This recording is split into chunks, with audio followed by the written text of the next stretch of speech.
നൂറ്റാണ്ടുകൾ പഴക്കമുള്ള വേദപഠന പാരമ്പര്യം ഇപ്പോഴും നിലനിർത്താൻ ശ്രമിക്കുകയാണ് പാലക്കാട് ജില്ലയിലെ തെന്നിലാപുരം ഗ്രാമം. അഗ്രഹാരത്തിൽ തന്നെയുള്ള ഒരു വേദപണ്ഡിതന്റെ കീഴിൽ നടക്കുന്ന വേദാധ്യയനത്തിൽ കൊച്ചുകുട്ടികൾ മുതൽ വൃദ്ധന്മാർ വരെ പങ്കെടുക്കുന്നുണ്ട്.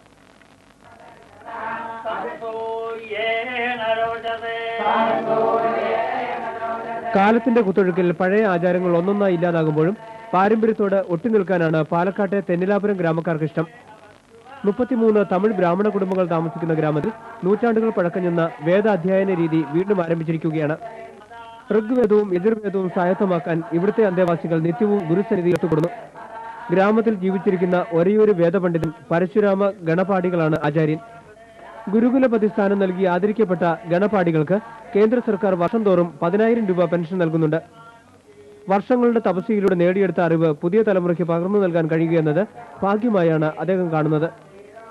50 ആളുകളുണ്ടായിരുന്നു ഋഗ്വേദമൊക്കെ പഠിച്ചവർ.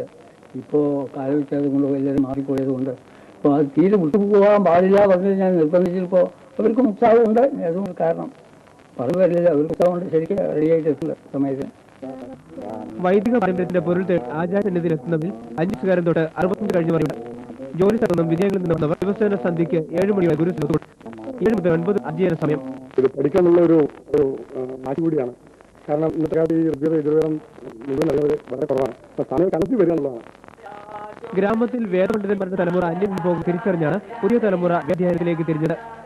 ഗ്രാമത്തിലെ പുരുഷന്മാർ വേദാധ്യയനത്തിൽ മുമ്പ് അവരിൽ പലരും ദിവസേന ഏറെ സമയം നാരായവും ഇതിഹാസം പഠിക്കുന്നത് ചെലവഴിക്കുന്നു. അവർ പരശുരാമ ഗണപാഠികൾ തന്നെ. പാലക്കാട്.